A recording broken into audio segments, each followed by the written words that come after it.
Hi, I'm Dr. Alan Widener from MassageChairRelief.com, and today I'm pleased to welcome Jim Coppins, one of my old friends that we've interviewed a few times in the past years. He is the co-founder and COO of Infinity Massage Chairs.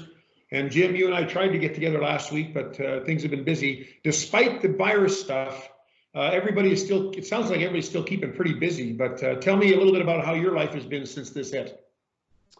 Well, it certainly has been different and challenging for everybody, I assume. I think unless you're a grocery store or a hospital, unfortunately, you're not too busy these days. So, but life goes on. I think you probably know the book, Tough Times Don't Last, Tough People Do. Yeah. I sent that out company-wide a couple of weeks ago. So it hasn't been easy. Certain sales channels have slowed down drastically. As you probably have seen, online business is still doing well. We have some other channels that are kind of trickling along, but it's been difficult. It's been more difficult probably on the team side. I think we have a pretty strong culture at Infinity. We really have a great team of people. We have an amazing executive team, and as things started to slow down, as I'm assuming most companies have, we furloughed some folks. We furloughed folks instead of lay them off so we could continue to cover their health insurance benefits, the portion that the company covers. So we furloughed some folks. We still have, I'm still at the corporate office, the executives team's here. We still have some people in the warehousing operation. Out back, some tech support folks. Obviously, we still have tech support fully operational. Yeah. But I'd love to say things are good. I always like to try to keep a positive attitude. Yeah. I know as a company, as an entity, we'll be fine. We have a very strong balance sheet. So the company will come out of this on the other side. We'll feel like we're going to be a lot stronger than we went into it. We're going to learn a lot of things. We're going to grow. We're going to change. We're going to adapt. I'd be worried for a lot of companies out there in a significant downturn that obviously there's going to be a lot of pain and suffering, and there's going to be a lot of companies that don't come back. Yeah. Which is really not good for anybody. I wouldn't wish that on anyone. But in the long run, I know Infinity's going to be okay. I know our team's going to be okay. It's certainly just not easy to go through the process of where we were a couple of months ago and where we are today. Yeah, it's affected everybody, no doubt. I also wonder how much it's going to change the way companies do business. Like everybody's working from home, well, not everybody, but those that are working, a lot of them are working from home. And I'm curious to see in our industry, but across the board, how different the business culture will be once this pandemic subsides and life gets back to normal, whatever that means, if the way that the businesses are run is going to change. In other words, are more businesses going to have more staff work from home? Will people be downsizing their buildings, downsizing their offices? It'll be interesting to see, I guess, for better or for worse, what happens after this thing is over. But I'm curious to see it. Oh, I think you're going to be spot on a couple of those assumptions. Clearly, there's going to be companies that downsize. Like I said, I don't think there's many companies that probably haven't downsized today, unfortunately. Working from home, I think that's an individual culture. We love the collaboration that goes on in our building from a marketing standpoint, from a sales standpoint, from a product development standpoint. And you certainly can do that remotely with Zoom and Skype and whatnot.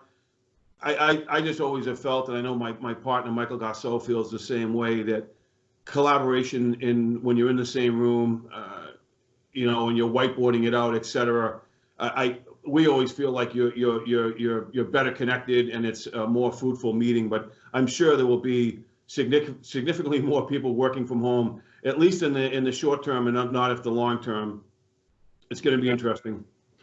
Yeah, I've always lamented the fact that my business, with my stores, is such that we can't have regular in-person sales meetings and discussing goals and things that we can do. We've tried to do some online stuff, but it's not easy, getting a schedule that works for everybody. So I kind of envy that in-person, in-house collaborative setup that you guys have, and that I've never been able to have. My collaborative setup is me, myself, and I in my home office. My assistant, who doesn't live too far away, but she always has worked from home. Our customer support gal lives in South Carolina, and of course, I've got the Arizona and the California stores. It's always been frustrating that I could never have like I read these business books about companies that have a good culture that they've built through having regular meetings and communication. It's really a challenge. So I suspect that is kind of one of those intangibles that is tough to measure, but I think that's going to come into play. 100%. And one of the things, again, our corporate culture, we I think anybody you ask in the industry would tell you it's one of the best around, and the folks that come to work for us typically don't leave.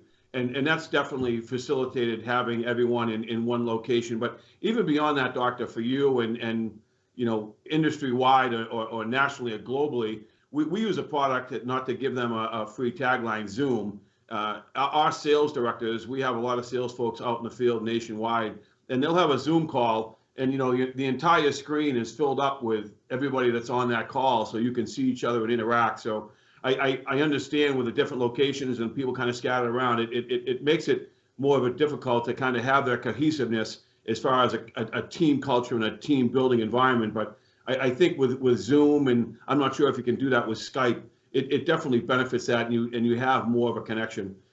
I've been Skyping for the first time. I have two elderly parents in Massachusetts that I can't see right now, and they're certainly not tech savvy. And I've been Skyping my parents 2 or 3 times a week just to say hi and have that connection. Yeah.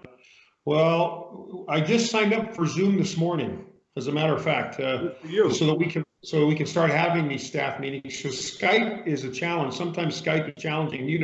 In the past, when I've had it on the PC my laptop, it hasn't really. Sometimes it's failed, and now I've got it on the Mac and it's working. But I think Zoom for that very reason, that we can have a reliable meeting environment. And also, I guess you could use FaceTime when you're doing one-on-one, but for teamwork, I think that Zoom is a good way to go. But anyways, it's a good platform.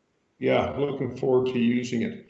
Okay, so tell me a little bit about what you've seen in terms of now. We all know that business has been a little bit slow here in the U.S. as far as people buying chairs. We're starting to see an uptick in that. As a matter of fact, our sales have increased. The online interest has certainly increased, and the number of calls we're getting has increased. Are you sensing the same thing at your end? Correct. We're seeing the same thing. It's nobody wants to benefit from a tragic situation, but as you know and have well documented, the benefits of massage therapy are almost endless, from stress reduction, tension release. It's been found to boost your immune system. So if there's anything that we all need in this challenging time is a little mini vacation and a getaway to take that stress and that anxiety and that fear that I know millions of people are feeling across the nation and across the world. So it'd be great if everybody could have a massage chair like we see more in Asia and Japan and whatnot. But that's probably not going to happen. But certainly there's the demand is still there. We really haven't seen the demand go away. It's just more channel specific. As you know, we're pretty well diversified from sales channels, and sales predicated off of face-to-face interaction have essentially fallen away short term.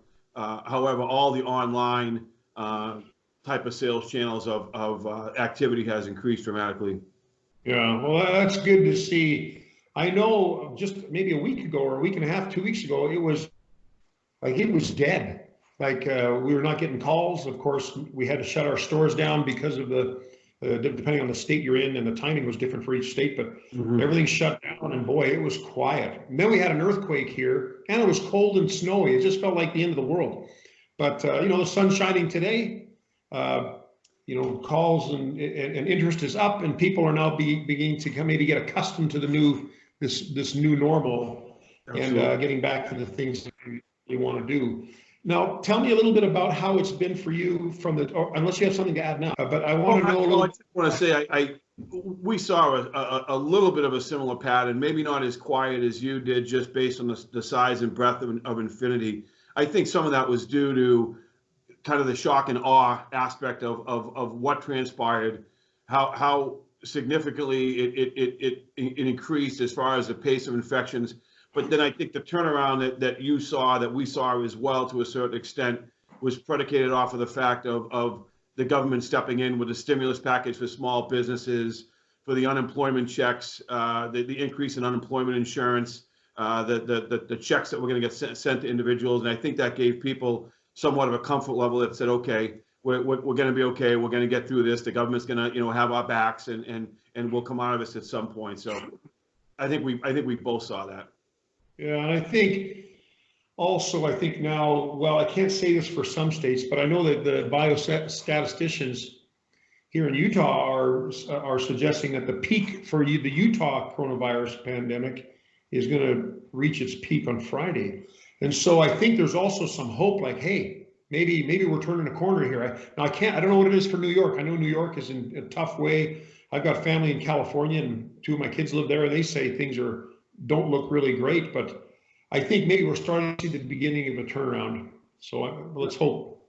Michael, my partner yesterday had an article up, and I believe it came from a restaurant industry publication, and it had essentially stats that you're quoting, state by state stats as far as the projected peak.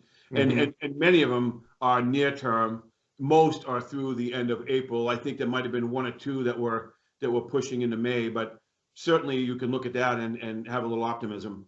Yeah, we can just hold on for another month or so, a month or two. Exactly. But now tell me on the China side, how things were affected for you from the beginning. I know that from talking to other folks, that I know that ships are coming with product if they haven't already arrived. But what did you notice in terms of your product availability and production in China, how it was then and how it is now? Sure. So logistically, our supply chain is, I can't speak to other companies, but our supply chain is very well managed. I think you've met or know of David Figler. He's our Executive Vice President of Product Development and Brand Management, who came from Brookstone. He was a VP of Product Development at Brookstone. He manages a team that has our eyeballs on our supply chain. So we're normally a good ways out in front of it. So when it hit, we certainly had some concern, as almost everybody in the industry has product that comes from overseas come to a screeching halt. So on the backside of that, we were proactive to put in some additional purchase orders to make sure that we had product when things started to come back and ramp back up. They were only down as, I hate to say the timing couldn't have been more perfect, but the timing right around Chinese New Year, we already had planned for the fact that they were going to be down for around a month, and it hit around the same time. So they were down, and then they had to quarantine, and then they started to come back out of that. So essentially, Chinese New Year with the coronavirus extended that downtime. Instead of it being a normal 4 weeks, pushed it out to about 8 weeks. So with our logistics planning, we really didn't have shortages across any SKUs for all of our channels. Today, from what we hear, and again, as you know, we have employees on the ground overseas, everything is almost back up in most of our factories to full capacity. There's some where they have, I know you've been to some of our facilities where we're enormous facilities where they have 5, 6, 7, 8, 9 lines producing product. And of the 8 lines, maybe 6 or 7 are operational, where they're down 1 or 2 lines. But for the most part, they're back up. Some of the down supply chain issues of components and PCBs was a little bit behind them. But for the most part, everything is close to 100%. Well, they can at least meet any of the demand and needs that we have at this time. That's wonderful. And you all, are you have you seen new shipments start now? Are you seeing them hit the water? Or? We've had stuff coming out for weeks now. Oh, So really?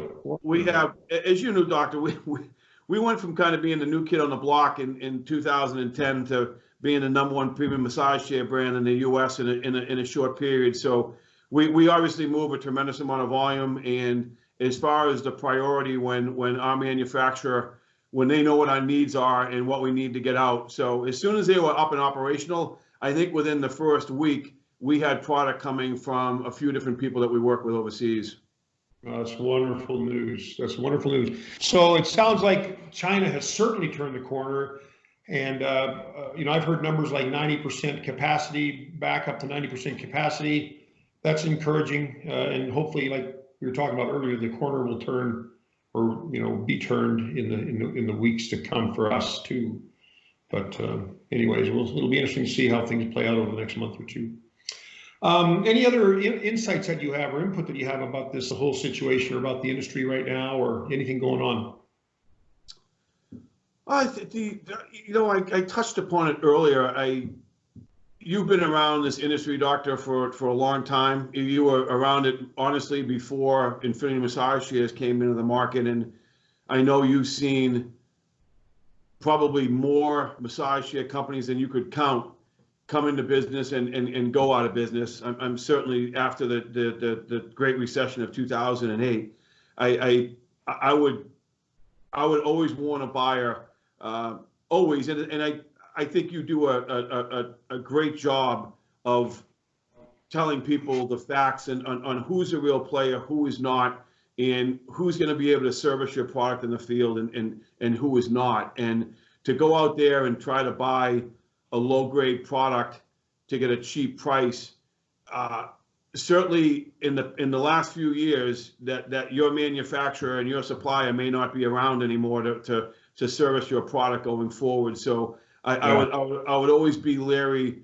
for your customer base and your listeners to be cognizant of that, so they don't put themselves in a situation where they try to go out and purchase a low-end product because it's cheap, and in 2 months they call for service and the phone number is disconnected.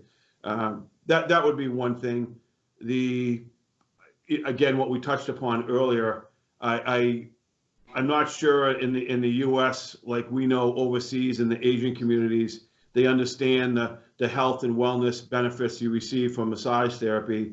And if we could stand on top of the hilltops and blast that message out as loud as we possibly can for the folks that have chairs that aren't using them to get in them and get some stress and tension release and boost your immune system. And for those folks that might be in a position where they could still afford to go out and purchase a quality product at this time, I think they'd find it was probably one of the best purchases they made to reduce that stress, to take that tension out of their life and have a little mini vacation at home, as most of the nation is stuck at home and can't go out. So those are probably a couple things I'd put out there to your listeners.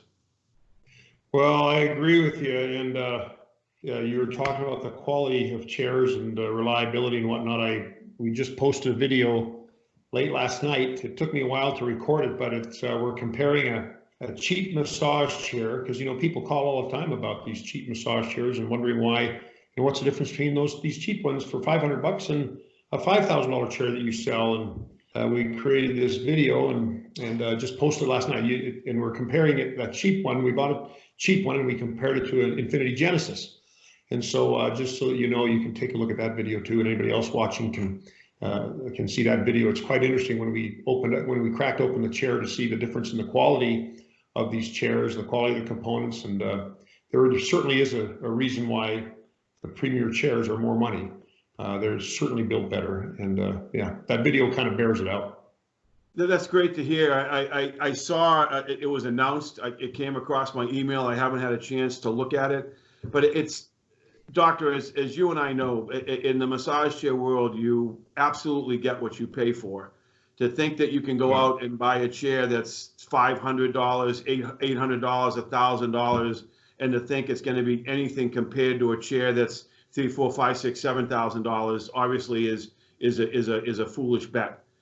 Yeah. You know the Infinity product. We like to think we have the best product in the industry. We've felt that way for a long time. I know you've been a big fan of our product as well as our support and our service, but a tremendous amount of effort goes into the feature, the functionality, the build, the durability, the reliability of the product, how the product looks. And I obviously the Genesis, I'm not sure, I haven't seen the video of what you compared it to, but the Genesis is obviously a gorgeous product. I think it's probably one of the best looking products out there in the industry today. So there's a lot that goes into a product when you get into, whether it's our brand or any other major brands that I know you back and support. But when you compare those to these no-name chairs and these no-name brands for, $5, $6, $7, $800,000, $1,100, $1,200, you're just not getting a quality product that one's it's not going to last, but two, you're not going to get the therapeutic benefit and value out of that product like you would out of a true massage chair that has the feature functionality set that I know that you would aspire to put into your users and your customers. I agree. I agree with everything you say. And I've mulled this over in my head a lot over the last number of months because I've talked about this in massage industry updates and whatnot. But I've come to terms with the need for these cheaper chairs because there are people that want to get a massage chair and there's no way on earth they can afford a premium massage chair. And so these $500 to $1,000 chairs, they do fill a niche or a niche. They play a role to get people into the market. And so I think there's certainly a place for it. Absolutely, there's a place for it. But like you said, you get what you pay for. You're not going to get the best support. You may have difficulty getting parts. The chair may not last very long, et cetera, et cetera. But it does provide that is a product that's available to people that cannot afford a higher end chair. So I see the value in those chairs, but you get what you pay for. Doctor, I couldn't agree with you more wholeheartedly. It's, the kid in high school needs a car to get around. He's not going to drive an Audi or a BMW. He's going to drive what he can afford, what his parents can afford. I think, and I haven't seen the video yet. I obviously know the technology as you do better than almost anybody out there in the industry. What has always concerned us, and I think concerns the other major brands in the U.S. that produce true massage chairs, is these low-end chairs that they promote as a massage chair isn't what you and I would consider a true massage chair. It doesn't have a mechanized track. The rollers don't move up and down. There's not different massage therapies in the back mechanism. I mean, the list goes on and on and on, but yeah. It looks like a massage chair, but it's really not what you and I would consider a massage chair. So, and again, I haven't seen the video, but to educate the user, if that's what you can afford to get into some benefit of massage therapy, 100% I agree with you. It's better to have something than it is to have nothing. But I think so many of the masses are buying massage chairs that they think are what you and I refer to as a massage chair, and that's really not what they're buying. And hopefully, I haven't seen your video, but hopefully that's what your video shows and depicts between what an infinity chair is versus what one of these $1,000 chairs are. There's a vast difference in technology and therapy of what the end user is going to receive and benefit from. Yeah, absolutely. You'll see that in the video. We talk about the rollers, we talk about the frame of the chair, and there's a huge difference. So, but anyways, like I say, we need them, and certainly a segment of the market needs them, and if they want to stay home and enjoy some massage, even people without $5,000 can still afford to do it, but. Absolutely. Just don't expect a ton. Well, yeah, absolutely. Lower your expectations a bit. Doctor, we've been so concerned about that market segment because if you look at a picture of one of those chairs online and you look at it compared to, I don't want to say they fooled the consumer, that may be a little egregious, but they present it that it looks like a massage chair. Yeah. And excuse me, that's has been our concern for a long time. So I'm thrilled that you did that video. Hopefully it's wide viewed. I think anybody who's looking to purchase a massage chair to understand the differences. and we try to promote it, we try to educate, but you can only do so much of it. I think, you know, doing a comparison between what a real massage chair is and a Genesis and what one of these knockoff lower featured non-traditional massage chairs are was really beneficial to the masses. Yeah.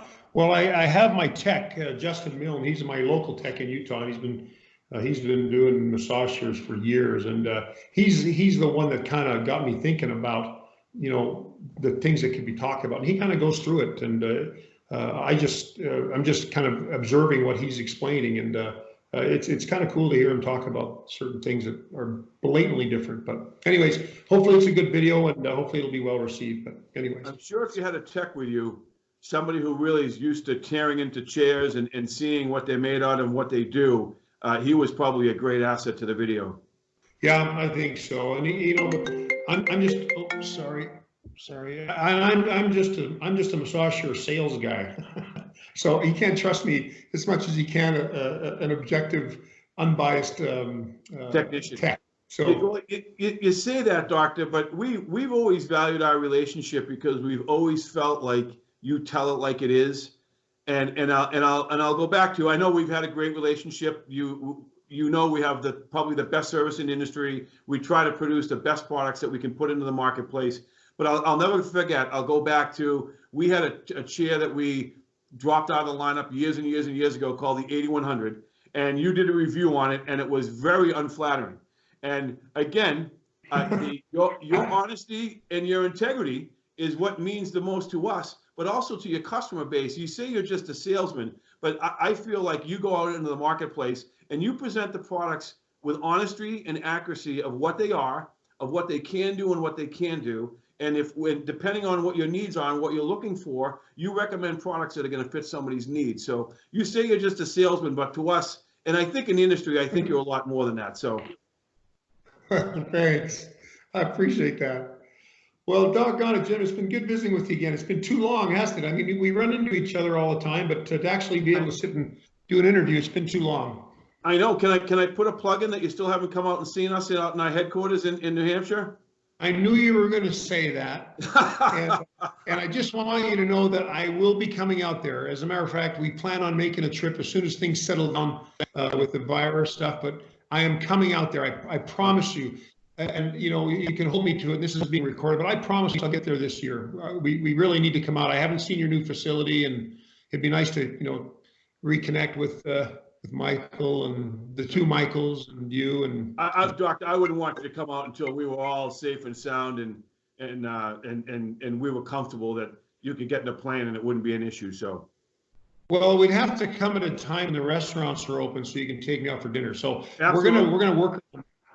100%. Hopefully, you know, New Hampshire has done pretty well. So hopefully we're not too far away. I really hope in a few months we can get back to some sense of normalcy across the country. Yeah, I think so. I feel like that's going to happen. So let's keep our fingers crossed. But Jim, thank you so much for visiting today. It was great seeing you again and good to talk to you. Thanks for your insights. They're very valuable. I appreciate it. You're welcome, Doctor. How's everybody? How's the family, the wife, the kids? Everybody's good. Everybody's good. We got a house full, man. We got a lot of boys here, and yeah, it's crazy, but at least we're keeping busy. You know, we don't have a lot of time to think about the virus, so too busy getting kids taken care of. But yeah, it's been good. We're doing good. Thank you. You have everybody at the house? Well, we got a fair bit. We got I think we got 5 boys here. My son and his dog is here, and yeah, it's a bloody zoo. Human and animal zoo, yeah, all over the place. That makes anyway, we're doing good. Thanks for asking. Better than being in isolation, right? Yeah, well, yeah, truly. And I feel bad. Like I call my mother up in Edmonton. She's 88, really a spry woman. She loves to go out to the mall and walk and can't do anything. I feel bad for her own daughter. My sister can't even go visit her because of they clamped down really hard up in Canada. So it's kind of sad, but. Doctor, I started, you know, FaceTiming when I used to travel with my wife, and it is such a different connection when you can actually obviously see the person. Have you tried FaceTiming or Skyping with her? Oh yeah, my mother, okay, so understand this. She's 88 years old and she's a German, and she lived through the bombing of, she lived in Berlin during the Allied bombing, And she is an extremely, what's the word to describe her? I don't know how to describe her, but she will not let people see her on FaceTime because she doesn't like the way the camera makes her look on FaceTime. So I tell her, you can see your grandkids, you can see your, your all your kids and your grandkids, but she does she does not want anything to do with it because she's afraid that she says it shows her wrinkles too much. She's a very proper, that was the word I was trying to think of, a very proper woman and very reserved. And I mean, reserved in her appearance and stuff. She doesn't want, I don't know, it's kind of funny, but. I'll tell you a funny story. So I was FaceTiming, or I think it's Skype with my mom, and I had my wife with me, and my mother's not very technically astute, and I don't know what she did, but somehow she took a picture, and the picture showed all three of us. So it showed me and my wife and her, and I was laughing, and my mother was kind of smiling. So I took the picture and I sent it out to my whole family. And then my mother responded and said something like, aren't you not supposed to do that without asking? And I didn't look that good. And it was really funny. Okay, so it's not just the World War II German women that are thinking, that must be just a generational thing. I think so. But nowadays, you see people on social media, they're not even dressed. They don't even have a shirt on. And it's like, holy crap. I mean, go shave. Like I shaved this morning for this interview with you, and I don't usually shave in the week, but maybe I got a bit more of my mother in me than I realized. But here you go. Anyways, well, I hope you guys stay safe too, and look forward to chatting. Hopefully, we get to see you in New Hampshire or at some show or something. We'll see you. Please give your wife my best as well. Likewise, and say hi to everybody there. All right, at Infinity. Take care, my friend. Yeah. Bye now.